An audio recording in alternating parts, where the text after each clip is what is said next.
Hello dear student, welcome back to our channel R K centre. दोस्तों, आज के classes में हम लोग हिस्ट्री के एक मोस्ट इंपॉर्टेंट प्रश्न को क्लियर करने वाले हैं, जो कि इस प्रकार से है। तो आज का प्रश्न हमारा होने वाला है, इल्तुतमिश की उपलब्धियों का वर्णन करें। प्रश्न क्या है कि इल्तुतमिश की उपलब्धियों का वर्णन करें। तो फर्स्ट ऑल ऑफ हम लोग यहाँ पे ये जानेंगे कि आखिर इल्तुतमिश कौन था, क्योंकि मान लीजिए अगर हम लोग को इल्तुतमिश की उपलब्धियों के बारे में जानना है तो फर्स्ट ऑल ऑफ हम लोग को क्या समझना पड़ेगा कि आखिर इल्तुतमिश कौन था। क्योंकि अगर हम लोग इल्तुतमिश के बारे में जान जाते हैं ना, तो इसकी उपलब्धियों के बारे में जानना आसान होगा। ठीक है, तो देखिए अगर हम लोग बात करते हैं इल्तुतमिश का, तो मैं आपको बता देना चाहता हूं कि इल्तुतमिश का पूरा जो नाम था वो क्या था, शमसुद्दीन इल्तुतमिश था। आपको याद रखना है, इल्तुतमिश का पूरा नाम क्या था, शमसुद्दीन इल्तुतमिश था, जो लगभग 26 वर्ष तक क्या किया था, शासन किया था। कितना, 26 वर्ष तक शासन किया था। कहा जाता है कि ये जो है ना, शुरुआत में कुतुबुद्दीन ऐबक का गुलाम था।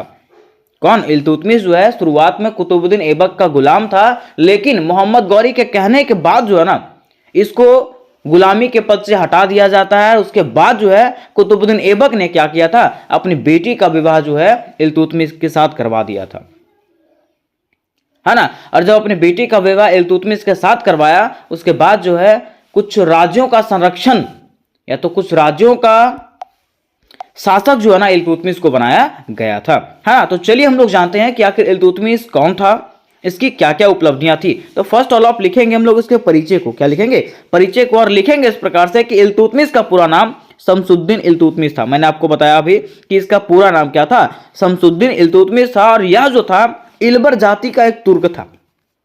कौन, इल्तुतमिश जो था इल्बर जाति का एक तुर्क था, जिसके पिता एक कब्याली सरदार थे। कब्याली मतलब समझते हैं, एक कबीले के सरदार थे। कौन, इल्तुतमिश के पिता जो था ना, एक कबीला का सरदार था। कहा जाता है कि इसका शासनकाल जो है ना 1210 ईस्वी से लेकर के 1236 ईस्वी तक माना जाता है। किसका शासनकाल, इल्तुतमिश का शासनकाल जो है 1210 ईस्वी से लेकर के 1236 ईस्वी तक, अर्थात 26 वर्षों तक जो है ना इसका शासनकाल माना जाता है। ये चीज आपको याद रखना है बस, ठीक है, परिचय में इतना आपको याद रखना है ना। अब देखिए, जैसा कि मैंने आपको बताया था, कहा जाता है कि इल्तुतमिश का राजनीतिक जीवन जो है ना कुतुबुद्दीन ऐबक के दास के रूप में, दास मतलब नौकर के रूप में प्रारंभ हुआ था। लेकिन मोहम्मद गौरी के कहने पर, किसके, मोहम्मद गौरी के कहने पर जो है ना ऐबक ने क्या कर दिया, उसको दास्ता से मुक्त कर दिया, मीन्स नौकर के पद से जो है ना मुक्त कर दिया। ठीक है, फिर आगे चल करके ऐबक ने क्या कर दिया, अपनी बेटी का विवाह जो है इल्तुतमिश के साथ कर दिया। और जब अपनी बेटी का विवाह इल्तुतमिश के साथ किया, इसके बाद कुतुबुद्दीन ऐबक ने, जब वह दिल्ली का शासक बना, ठीक है, तो इल्तुतमिश को जो है ना बदायूं का प्रशासक नियुक्त कर दिया। क्या कर दिया, बदायूं का प्रशासक उसको बना दिया कि आप क्या है, बदायूं का प्रशासक हैं, जो कि उस समय की अगर बात करें तो उस समय के लिए एक महत्वपूर्ण पद था। कहा जाता है कि उसके बाद जो है ना इल्तुतमिश अपने योग्यता और प्रतिभा के बल पे, कौन, इल्तुतमिश जो है अपने योग्यता और प्रतिभा के बल पे जो है ना दिल्ली का सल्तनत बना था, मतलब दिल्ली सल्तनत का एक शासक बना था। कौन, इल्तुतमिश। ठीक है, तो यहां तक आपको याद होगा कि शुरुआत में जो है इल्तुतमिश कौन था, तो कुतुबुद्दीन ऐबक का एक दास था, जिसके बाद मोहम्मद गौरी के कहने के बाद उन्हें नौकरी से हटाया गया, मीन्स नौकर के पद से हटा दिया गया। और बाद में कुतुबुद्दीन ऐबक ने अपनी बेटी का विवाह जो उसके साथ करवाया, और बेटी का विवाह करवाने के बाद जो है उसको बदायूं का प्रशासक नियुक्त करा दिया। किसने, कुतुबुद्दीन ऐबक ने। ठीक है, जिसके बाद इल्तुतमिश अपने योग्यता और प्रतिभा के बल पे जो है ना क्या बना, दिल्ली सल्तनत का शासक बन गया था। अब हम लोग जानते हैं इसके पॉइंट्स को। देखिए लिखा हुआ है कि जिस समय इल्तुतमिश दिल्ली सल्तनत की गद्दी पर बैठा, उस समय दिल्ली सल्तनत की दशा जो थी अत्यंत शोचनीय थी, मीन्स अत्यंत खराब था। कब, जब इल्तुतमिश दिल्ली सल्तनत की गद्दी पर बैठा था ना, उस समय वहां का कंडीशन जो था बहुत ज्यादा खराब था। कह रहा दिल्ली सल्तनत की गद्दी प्राप्त करने के लिए उसे कुतुबुद्दीन ऐबक के पुत्र आराम शाह और उसके समर्थकों से युद्ध भी लड़ना पड़ा था। क्या कह रहा है कि दिल्ली सल्तनत की गद्दी प्राप्त करने के लिए जो है ना कुतुबुद्दीन ऐबक को जो है कई लोगों से युद्ध करना पड़ा था, जिसमें से कुतुबुद्दीन ऐबक का पुत्र आराम शाह भी था, है ना। और उसके कई समर्थक से भी युद्ध करना पड़ा था, किनको, इल्तुतमिश को। लेकिन अंततः वो क्या हुआ था, विजय हुआ था। कौन विजय हुआ था, इल्तुतमिश जो है वो विजय हुआ था। इस प्रकार से आपको परिचय में यहां तक लिख देना है। अब यहां पे बातें, यहां क्वेश्चन आया था कि बताइए कि इल्तुतमिश के क्या कार्य हैं और क्या क्या उपलब्धियां हैं। है ना। तो कहा जाता है कि अपने 26 वर्षीय कार्यकाल के दौरान, मतलब 26 वर्ष का कार्यकाल रहा था किसका, इल्तुतमिश का। तो वही कह रहा है कि अपने 26 वर्षीय कार्यकाल के दौरान इल्तुतमिश ने कई उपलब्धियां हासिल किया, जिसका वर्णन निम्नलिखित रूपों में किया गया है। तो उनका पहला जो उपलब्धि है वो क्या है, दिल्ली सल्तनत की स्थापना को सुदृढ़ करना। मीन्स क्या कह रहा है कि दिल्ली सल्तनत की गद्दी पर जब ये बैठा तो सबसे पहला इसका जो कार्य था वो क्या था, दिल्ली सल्तनत को मजबूत करना। तो वही कहा गया कि इल्तुतमिश ने सबसे पहले अपने शासन को शक्तिशाली और मजबूत किया।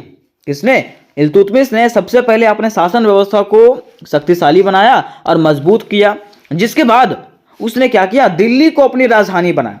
किसने, इल्तुतमिश ने क्या किया, दिल्ली को जो है अपनी राजधानी बनाया और इसे प्रशासन का केंद्र बनाया कि यहां से जो है ना प्रशासन का मतलब यहां से प्रशासन चलाया जाएगा। किसने कहा, इल्तुतमिश ने। अब आगे कहा जाता है कि इल्तुतमिश की पहली सफलता उसके राज्य का विरोध करने वाले तुर्की अमीरों को अमना नदी के मैदान में पराजित करना था। मीन्स कह रहा है कि इल्तुतमिश का पहला जो सफलता था, विजय जो था वो क्या था, तो उसके राज्य का जो विरोध करने वाले तुर्की अमीर थे, है ना, उसको क्या करना, पराजित करना। ठीक है, उसको हराया था। किसने, इल्तुतमिश ने। कह रहा है उसने तुर्की सरदारों और विद्रोहियों को हरा करके गुलाम वंश का नींव मजबूत किया था। किसने, तो इल्तुतमिश ने तुर्की सरदारों और विद्रोहियों को हरा करके गुलाम वंश का क्या किया था, नींव मजबूत किया था, मतलब इसका जड़ मजबूत किया था। ठीक है, तो यहां पे हम लोग समझ गए इसकी पहली उपलब्धियों के बारे में, या तो पहला विजय के बारे में जो था दिल्ली सल्तनत की स्थापना को सुदृढ़ करना, है ना। अब देखिए इनका दूसरा जो उपलब्धि है वो है मंगोल आक्रमण से सल्तनत की रक्षा करना।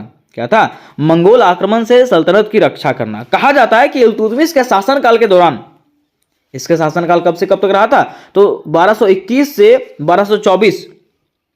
ठीक है, शासनकाल नहीं, मतलब इसके शासन में। ठीक है, 1221 से 1224 के बीच में क्या हुआ था, उत्तरी पश्चिमी सीमा पर जो है ना अचानक से एक भयंकर संकट आ चुका था। अब वो भयंकर संकट क्या था, तो महान मंगोल नेता चंगेज खान जो है ना राजकुमार जलालुद्दीन मंगवर्नी का पीछा करते हुए जो है सिंधु घाटी तक आ पहुंचा था। ठीक है, और वो जल्द ही कहां पहुंचने वाला था, दिल्ली सल्तनत पहुंचने वाला था। उसने क्या किया, उसने जो है ना मंगवर्नी के साम्राज्य पर काफी नुकसान पहुंचाया, उसके साथ साथ उसको अपने कब्जे में भी ले लिया। तब जाकर के मंगवर्नी ने क्या किया, इल्तुतमिश से शरण मांगा कि मेरा जान को बचा लो। किसने कहा, मंगवर्नी ने यह कहा कि मेरी जान को बचा लो। मेरा जान कोई बचा सकता है तो कौन बचा सकता है, इल्तुतमिश ही बचा सकता है। अब क्या हुआ, इल्तुतमिश को भी डर था। क्यों, क्योंकि पहली बार उन्होंने दिल्ली के सल्तनत पर बैठा था और ज्यादा समय हुआ भी नहीं था, है ना। तो कह रहा है कि इल्तुतमिश ने क्या किया, वहां पे अपने चतुर कूटनीति का सहारा लिया। ठीक है, और मंगोल से सीधा संघर्ष करने से बचते हुए अपनी सल्तनत को सुरक्षित रखा। मिस कह रहा ना कि इल्तुतमिश ने एक ऐसा चाल चला जिसके माध्यम से वो मंगोलों से बिना युद्ध लड़े हुए भी जीत गया और अपने सल्तनत को क्या रखा, सुरक्षित रखा। कह रहा है कि उसने अपने विवेकपूर्ण फैसलों से मंगोल आक्रमण को भारत की सीमाओं पर रोकने में सफलता पाई। ठीक है, अपने विवेकपूर्ण जो उनका जो फैसला था उससे क्या हुआ, मंगोल आक्रमण को उसने रोक दिया था। किसने रोक दिया था, इल्तुतमिश ने। ये जो है उनके दूसरी सबसे बड़ी उपलब्धियां थी। अब इनकी तीसरी उपलब्धियों की बात करते हैं तो तीसरा उपलब्धि इनका है अपने राज्य का विस्तार करना। क्या है, अपने राज्य का विस्तार करना। कहा जाता है कि इल्तुतमिश ने अपने शासनकाल में सल्तनत की सीमाओं को विस्तार किया। मतलब क्या कह रहा है कि इल्तुतमिश ने क्या किया, अपने शासनकाल में सल्तनत में दिल्ली सल्तनत की जो सीमा थी उसका क्या किया, विस्तार किया, बढ़ाया उसको। उसने बंगाल और बिहार के विद्रोहों को दबाया और इन क्षेत्रों को फिर से सल्तनत के अधीन किया। उसने क्या किया, बंगाल और बिहार में जो विद्रोह हो रहा था उसको दबा दिया। ठीक है, और इन क्षेत्रों को जो ना फिर से दिल्ली सल्तनत के अधीन में कर लिया। किसने कर लिया, इल्तुतमिश ने कर लिया। आगे कहा जाता है कि उन्होंने राजपुताना जैसे कि हो गया ग्वालियर, रणथंभौर और अजमेर, ठीक है, इन जैसे राज्यों को जो ना, इन जैसे क्षेत्रों को जो है ना अपने साम्राज्य में मिलाया था। किसने मिलाया था, इल्तुतमिश ने। कह रहा है उसने जो है मालवा और गुजरात पर अधिकार किया और उसे जो है सल्तनत में जोड़ दिया। कहां कहां जोड़ा, तो मालवा को और गुजरात को जो है ना अपने अधिकार में कर लिया, इसको फिर से जो है सल्तनत के अधीन कर लिया, मैं सल्तनत के कब्जे में कर लिया। आगे कहा गया है कि अपने सैन्य अभियानों के कारण उसने सल्तनत के लिए एक व्यापक और संगठित साम्राज्य स्थापित किया। क्या कह रहा है कि अपने सैन्य अभियानों के सेना के अभियानों के लिए, मतलब युद्ध वगैरह लड़ने के लिए जो है ना, उसने क्या किया, सल्तनत के लिए एक व्यापक और संगठित साम्राज्य का स्थापना किया था। किसने किया था? तो इल्तुतमिश ने किया था। हम इस कह सकते हैं कि इल्तुतमिश ने अपने साम्राज्य को एक संगठित और मजबूत बनाया था। अब हम लोग जानेंगे इसके चौथे उपलब्धियां, जो है सिक्का प्रणाली का सुधार। क्या है? सिक्का प्रणाली का सुधार। कहा जाता है कि इल्तुतमिश को भारत में आधुनिक मुद्रा प्रणाली का जनक माना जाता है। इल्तुतमिश को क्या माना जाता है? भारत में आधुनिक मुद्रा प्रणाली का जनक मीन्स पिता माना जाता है। उसने सिल्वर टंका और कॉपर जीतल नामक सिक्कों का प्रचलन में लाया था। उसने क्या किया था? सिल्वर के टंका और कॉपर का जीतल नामक सिक्कों का प्रचलन चालू किया था। कह रहा है कि उसकी मुद्रा प्रणाली बाद में सल्तनत और मुगल शासन में भी इस्तेमाल किया गया। उसका जो मुद्रा प्रणाली था उसको सल्तनत काल में और मुगल शासन में भी इस्तेमाल किया गया था। किसकी? तो इल्तुतमिश की सिक्का प्रणाली को। आगे कह रहा है कि इससे व्यापार और अर्थव्यवस्था को स्थायित्व मिला। इससे क्या हुआ? व्यापार और अर्थव्यवस्था को अस्तित्व मिला। ठीक है, अब हम लोग जानेंगे इसके पांचवें उपलब्धियों के बारे में, जो है स्थापत्य कला और कुतुब मीनार का निर्माण। हम लोगों ने पढ़ा था कि जिस समय कुतुबुद्दीन ऐबक कुतुब मीनार का निर्माण करवा रहे थे, तो कुतुब मीनार का निर्माण नहीं हुआ था, उसके पहले उनकी मृत्यु हो गई थी, है ना। तो वही कह रहा है कि इल्तुतमिश ने स्थापत्य कला को बढ़ावा दिया तथा उसने क्या किया? कुतुबुद्दीन ऐबक द्वारा शुरू किया गया कुतुब मीनार का निर्माण को जो ना उसने पूरा करवाया। में शुरू किसने किया था? तो कुतुबुद्दीन ऐबक ने शुरू किया था कुतुब मीनार का निर्माण करवाना, लेकिन इसको पूरा किसने किया? इल्तुतमिश ने पूरा किया था। तथा उसने क्या किया? अपने पुत्र नसीरुद्दीन की याद में जो है ना एक भव्य मकबरा भी बनवाया था। किसने बनवाया था? इल्तुतमिश ने। आगे कह रहा है कि उसकी इमारतें जो है ना दिल्ली सल्तनत की सांस्कृतिक उपलब्धियों का प्रतीक है। मीन्स आज भी जो है उसको सांस्कृतिक उपलब्धियों में जोड़ा जाता है। किसको? उसकी इमारतों को। ठीक है, अब देखिए इनका जो छठा उपलब्धि है वह है धार्मिक सहिष्णुता और शिक्षा का प्रोत्साहन। क्या है? धार्मिक सहिष्णुता में धार्मिक व्यक्ति थे और उन्हें शिक्षा को भी प्रोत्साहन दिया। कैसे? तो कह रहा है इल्तुतमिश ने धार्मिक विद्वानों, कवियों और कलाकारों का संरक्षण दिया। उसने मस्जिदों, मदरसों और सार्वजनिक भवनों का निर्माण करवाया। किसने? तो इल्तुतमिश ने क्या करवाया? मस्जिदों का निर्माण करवाया, मदरसों का निर्माण करवाया और सार्वजनिक भवनों का जो है ना निर्माण करवाया था। कह रहा है कि उसने धार्मिक सहिष्णुता का पालन किया और अपनी प्रजा का कल्याण पर ध्यान दिया। उसने जो है धार्मिक सहिष्णुता का पालन किया था और अपनी प्रजा का कल्याण मीन्स हमेशा प्रजा के भले के बारे में वो सोचता था। कौन? इल्तुतमिश। ठीक है,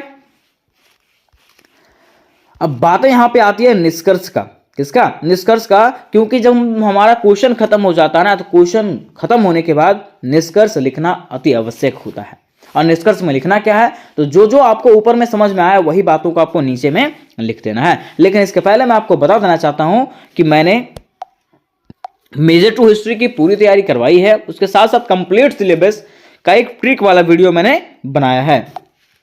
अगर आप लोग उसको नहीं देखे होंगे तो डिस्क्रिप्शन बॉक्स में उसका लिंक मिलेगा, वहां से जाकर के आप लोग उसको देख सकते हो, या तो फिर सर्च करिएगा आरके सेंटर। ठीक है, और आरके सेंटर सर्च करने के बाद आपको चले जाना प्लेलिस्ट पे। प्लेलिस्ट में मिल जाएगा आपको मेजर टू हिस्ट्री। वहां पे क्लिक करने के बाद जो भी वीवीआई क्वेश्चन है, सारे के वीवीआई क्वेश्चन जो है वहां पे बताए गए हैं, है ना। अब देखिए यहां पे कह रहा है कि निष्कर्ष। निष्कर्ष में क्या है भाई? तो निष्कर्ष में इस प्रकार से लिखना है कि इल्तुतमिश की सबसे बड़ी उपलब्धि यह थी कि उसने क्या किया? दिल्ली सल्तनत को एक संगठित, सशक्त और स्थिर साम्राज्य के रूप में स्थापित किया। हम कह सकते हैं कि इल्तुतमिश का सबसे बड़ा जो उपलब्धि था वो ये था कि उसने क्या किया? दिल्ली साम्राज्य को जो है एक संगठित और सशक्त मीन्स मजबूत साम्राज्य के रूप में स्थापित किया था। कह रहा है कि उसके सुधारों ने दिल्ली सल्तनत को भविष्य के शासकों के लिए मजबूत नींव प्रदान किया था। मिस कह रहा है कि उसने जो सुधार किया था और इतना मजबूती प्रदान किया था कि दिल्ली सल्तनत के जो आने वाले शासक होंगे उसके लिए जो है ना इसने क्या कर दिया? दिल्ली सल्तनत को मजबूत नींव प्रदान कर दिया। आगे है कि उसे भारतीय इतिहास में एक महान शासक और कुशल प्रशासक के रूप में याद किया जाता है। किसको? तो इल्तुतमिश को जो ना भारतीय इतिहास में एक महान शासक और कुशल प्रशासक के रूप में याद किया जाता है तथा उसे दिल्ली सल्तनत का वास्तविक संस्थापक भी कहा जाता है। किसे? इल्तुतमिश को। तो उम्मीद करते हैं दोस्तों कि यह प्रश्न जो है आपको समझ में आया होगा, और प्रश्न अगर आपको समझ में आया होगा तो वीडियो को लाइक करिएगा, अपने दोस्तों के साथ शेयर करिएगा और चैनल को भी सब्सक्राइब करके अवश्य रख लीजिएगा। और इससे रिलेटेड जितने भी प्रश्न है सारे के सारे प्रश्न आपको मेरे ही चैनल पर मिलने वाले हैं और बड़ी आसान शब्दों में मिलने वाले हैं। इसलिए चैनल को सब्सक्राइब करके रखें और अपने दोस्तों के साथ शेयर करें जिनका मेजर पेपर हिस्ट्री होने वाला है। तो मिलता है नेक्स्ट वीडियो में दोस्तों, तब तक के लिए जय हिंद, जय भारत।